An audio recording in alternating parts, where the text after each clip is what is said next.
काफी जद्दोजहद करने के बाद आखिरकार आज डोनाल्ड ट्रंप ने अपनी हार कबूल कर ली है। जैसा कि आप सभी को मालूम है कि बेंजामिन नेतन्याहू के बहकावे में आकर डोनाल्ड ट्रंप ने ईरान के साथ इस जंग को शुरू किया था। इजराइल ने अमेरिका को बहकाया कि ईरान परमाणु हथियार बना रहा है और यह परमाणु हथियार दुनिया के लिए खतरा पैदा कर सकता है। बेंजामिन नेतन्याहू के बहकावे में आकर डोनाल्ड ट्रंप ने ताऊ ताऊ में ईरान के साथ जंग तो शुरू कर दी, लेकिन लेने के देने पड़ गए। कुछ दिन पहले वेनेजुएला को जीता था, वही नशा सर पर सवार था कि हम ईरान को भी हरा देंगे। लेकिन पिछले 4 महीनों से अमेरिका इजराइल मिडिल ईस्ट में जद्दोजहद कर रहे हैं, सब कुछ ट्राई कर लिया, लेकिन ईरान हारा नहीं। मैं अपनी हर वीडियो में आपके सामने यह बात रखता हूं कि डोनाल्ड ट्रंप ने यह जंग परमाणु हथियार को खत्म करने के नाम पर शुरू की थी, लेकिन अब परमाणु हथियार भूल चुका है और अब डोनाल्ड ट्रंप बुरी तरह से स्टेट ऑफ हॉर्मुज में फंसकर रह गया है। ईरान ने स्टेट ऑफ हॉर्मुज का ऐसा गला दबाया कि डोनाल्ड ट्रंप परमाणु हथियार भूलकर अब सिर्फ और सिर्फ स्टेट ऑफ हॉर्मुज के समझौते की भीख मांग रहा है। वॉल स्ट्रीट जर्नल, अमेरिका का एक बड़ा अखबार, कई सारे अमेरिका के सीनियर अधिकारियों के हवाले से खबर लिखता है कि डोनाल्ड ट्रंप ने अपने सीनियर अधिकारियों से कहा है कि अगर ईरान स्टेट ऑफ हॉर्मुज खोलने के लिए राजी हो जाता है तो हम इस जंग को बिना परमाणु समझौते के ही खत्म करने के लिए तैयार हैं। आ गया ये अपनी औकात में। बातें तो बड़ी बड़ी कर रहा था कि स्टेट ऑफ हॉर्मुज हमारी सेना खुलवा देगी, हम समुद्र में नाकेबंदी करेंगे तो ईरान बिलबिला जाएगा, ईरान को बहुत बड़ा नुकसान होगा और ईरान स्टेट ऑफ हॉर्मुज खोल देगा। लेकिन अब कह रहा है कि ईरान बस स्टेट ऑफ हॉर्मुज खोल दे, हम परमाणु समझौता किए बिना ही इस जंग को खत्म करके यहां से चले जाएंगे। इससे बड़ी शर्मनाक हार और क्या हो सकती है। लगातार पूरी दुनिया यह बात कह रही थी कि हो सकता है कि ईरान दूसरा वियतनाम बन जाए। अमेरिका की सेना ने वियतनाम में भी बहुत लंबी लड़ाई लड़ी, लेकिन वहां से भी अमेरिका की सेना को भागना पड़ा और यही हाल अब ईरान के साथ भी इनका होने वाला है। ईरान ने पूरी दुनिया को दिखा दिया है कि सुपर पावर का किस तरह से सामना किया जाता है। परमाणु हथियार को खत्म करने के नाम पर जंग शुरू की थी, अब उसी परमाणु हथियार के समझौते के बिना ही डोनाल्ड ट्रंप इस जंग को खत्म करना चाहता है। सिर्फ स्टेट ऑफ हॉर्मुज ईरान खोल दे, लेकिन ईरान ने और ज्यादा शर्तें रख दी हैं। ईरान का कहना है कि स्टेट ऑफ हॉर्मुज ऐसे नहीं खुलेगा, हमारी जब तक संपत्तियां आप वापस नहीं करोगे, हमारे ऊपर से प्रतिबंध नहीं हटाओगे, अपनी सेना को यहां से वापस नहीं ले जाओगे, स्टेट ऑफ हॉर्मुज नहीं खुलेगा। ईरान को इनके हमलों का रत्ती भर भी डर नहीं है, ईरान इनसे डर ही नहीं रहा है। ईरान अपनी शर्तों के साथ ही मिडिल ईस्ट में अब सब कुछ कर रहा है। फिलहाल निजी तौर पर डोनाल्ड ट्रंप इस जंग को बुरी तरह से हार चुका है। आपकी स्क्रीन पर ये जो शख्स दिखाई दे रहा है, इसका नाम है क्रिस मर्फी। ये अमेरिका का सीनेटर है। इसने भी एक बड़ा स्टेटमेंट देते हुए कहा है कि ईरान के साथ राष्ट्रपति डोनाल्ड ट्रंप इस जंग को अब हार चुके हैं। अमेरिका ये जंग हार चुका है। डोनाल्ड ट्रंप जो कुछ करने वहां पर गए थे वो नहीं कर पाए। ट्रंप को एक करारी हार का सामना ईरान के सामने करना पड़ा है। ट्रंप और नेतन्याहू के अंधभक्तों, हजम कर लेना इस खबर को। अब ये मत बोलना कमेंट में आकर के ईरान की बड़ा चढ़ाकर तारीफ कर रहे हो। ऑफिशियली खबरें आप लोगों को बता रहा हूं। इन लोगों की औकात सिर्फ इतनी है कि ये लोग गाजा के निहत्ते बेगुनाह लोगों को मार सकते हैं, लेबनान के अंदर आबादी वाले इलाकों में हमले करके लोगों के घर तबाह कर सकते हैं, जॉर्डन, मिस्र जैसे कमजोर देशों पर हमले कर सकते हैं।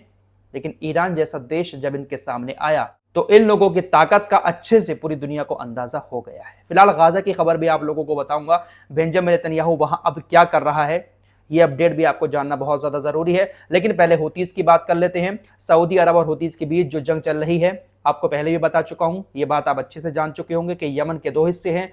एक हिस्सा सऊदी अरब के समर्थन से चलता है और दूसरा हिस्सा हूतीज के कब्जे में है। सऊदी अरब के समर्थन से यमन की जो सरकार चलती है, उसी सरकार की एक बंदरगाह बनी हुई है समुद्र के अंदर, जिसका नाम है अल मखा बंदरगाह। यह बंदरगाह भी सऊदी अरब के समर्थन से ही यमन की सरकार चलाती है। हूतीज ने इसी अल मखा बंदरगाह पर मिसाइल और ड्रोन से हमला किया। हमले में 7 जवान मारे गए, 30 घायल हो गए। हूतीज ने जब हमला किया तो यहां पर एक जहाज आया हुआ था और उस जहाज में हथियार भरे हुए थे। यह हथियारों को जहाज सऊदी अरब से यमन की बंदरगाह पर पहुंचा था, यमनी सरकार के सैनिकों के लिए। यानी सीधी बात कहूं तो जहाज भरकर हथियार सऊदी अरब ने यमनी सरकार के सैनिकों के लिए भेजे थे, ताकि यमनी सरकार के सैनिक हूतीज के ऊपर हमला कर सकें। लेकिन हूतीज ने उसी जहाज पर हमला करके सब कुछ तबाह कर दिया। हूतीज के हमले लगातार सऊदी अरब के ऊपर जारी हैं। हूतीज ने दूसरे दौर के हमले भी सऊदी अरब के जाजान इलाके में ऑयल रिफाइनरी पर शुरू कर दिए हैं, लेकिन अभी तक सऊदी अरब की तरफ से कोई जवाब नहीं दिया गया है। यमन के अंदर भी सऊदी अरब के समर्थन से जो सैनिक तैनात हैं, यमन के मारीब शहर में भी एक सैन्य ठिकाने को निशाना बनाया गया, वहां पर भी धमाकों की खबरें हैं। आप सभी को मालूम ही है कि सऊदी अरब, पाकिस्तान और तुर्की के बीच एक रक्षा समझौता हुआ है और इसकी शर्तें भी आपको मालूम ही है। किसी एक देश पर हमला होता है तो तीनों देशों पर हमला माना जाएगा। समझौते के बाद से हुतीज लगातार सऊदी अरब के ऊपर हमले कर रहे हैं। कहां है पाकिस्तान, कहां है तुर्की? क्यों सऊदी अरब को बचाने नहीं आ रहा है? क्यों हुतीज के ऊपर सऊदी अरब के साथ मिलकर पाकिस्तान और तुर्की हमले नहीं कर रहे हैं? यह बड़ा सवाल है। यह संगठन सिर्फ और सिर्फ नाम का बनाया गया है ताकि इलाके में लोगों को लगे कि हां, अब 3 देश एक साथ आ चुके हैं, कुछ भी कर सकते हैं। इन मुस्लिम देशों की इतनी औकात है ही नहीं कि ये अपने साथियों की खातिर जंग के मैदान में उतर आए। गाजा को बर्बाद करवा दिया, फिलिस्तीन तबाह हो रहा है, लेकिन मजाल तुर्की जैसे देशों की कि कोई एक्शन ले ले। एक तरफ डोनाल्ड ट्रंप ईरान के सामने अपने हथियार डाल चुका है, वहीं दूसरी तरफ बेंजामिन नेतन्याहू अभी भी फड़फड़ा रहा है और ये अभी और फड़फड़ाएगा क्योंकि चुनाव आने वाला है। नेता लोग तो ऐसे ही करते हैं, जब भी चुनाव आता है एक मौका चाहिए होता है तनाव पैदा करवाने का। फिलहाल बेंजामिन नेतन्याहू का कहना है कि वो ईरान के ऊपर हमले जारी रखेगा। कल भी मैंने ये बात आपको बताई थी कि बेंजामिन नेतन्याहू ऐसा बोल रहा है। हर दिन बेंजामिन नेतन्याहू की तरफ से यही बोला जा रहा है कि अमेरिका भले ही हमारा इस जंग में साथ ना दे, लेकिन हम ईरान के ऊपर हमले करते रहेंगे। हम आगे ईरान के ऊपर हमले करेंगे अगर ईरान मिडिल ईस्ट में तनाव पैदा करेगा, और जब तक ईरान अपना परमाणु हथियार नहीं छोड़ देता हम हमले जारी रखेंगे। औकात नहीं है कि अमेरिका के बिना ये हमला कर पाए। अब एक और बड़ी चीज, डोनाल्ड ट्रंप नेतन्याहू के ऊपर प्रेशर डाल रहा है कि गाजा, लेबनान और सीरिया से अपनी सेना को वापस ले, लेकिन बेंजामिन नेतन्याहू ने साफ तौर से कल कह दिया कि ना तो गाजा से अपनी सेना को वापस लेगा, ना ही लेबनान से और ना ही सीरिया से। यहां पर भी डोनाल्ड ट्रंप की यह बात नहीं मान रहा है। तो जब ये डोनाल्ड ट्रंप की बात नहीं मान रहा है तो हो सकता है कि जब ये ईरान के ऊपर अकेले हमले करे तो डोनाल्ड ट्रंप इसको बचाने ना आए, क्योंकि डोनाल्ड ट्रंप के पास उतनी पैट्रियट मिसाइलें बची ही नहीं है।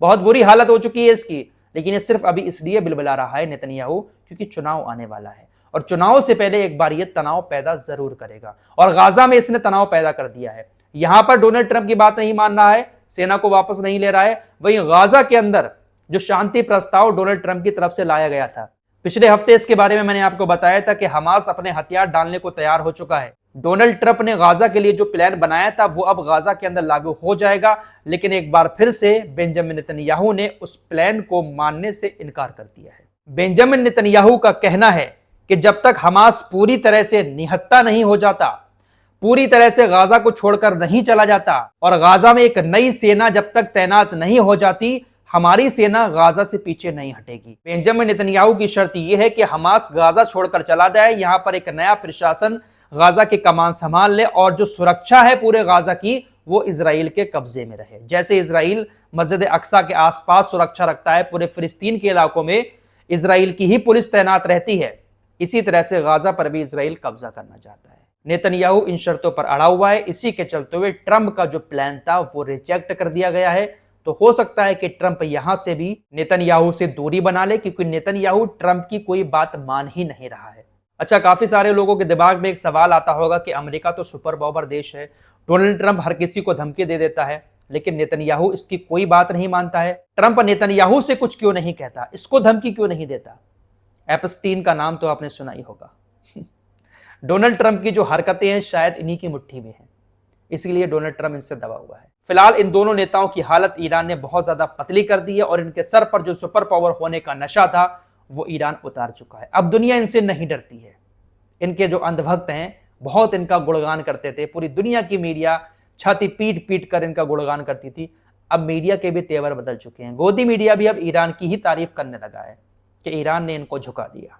फिलहाल के लिए इतना ही, कुछ और खबरों के साथ फिर हाजिर होंगे। अपना ख्याल रखिएगा। अल्लाह हाफिज।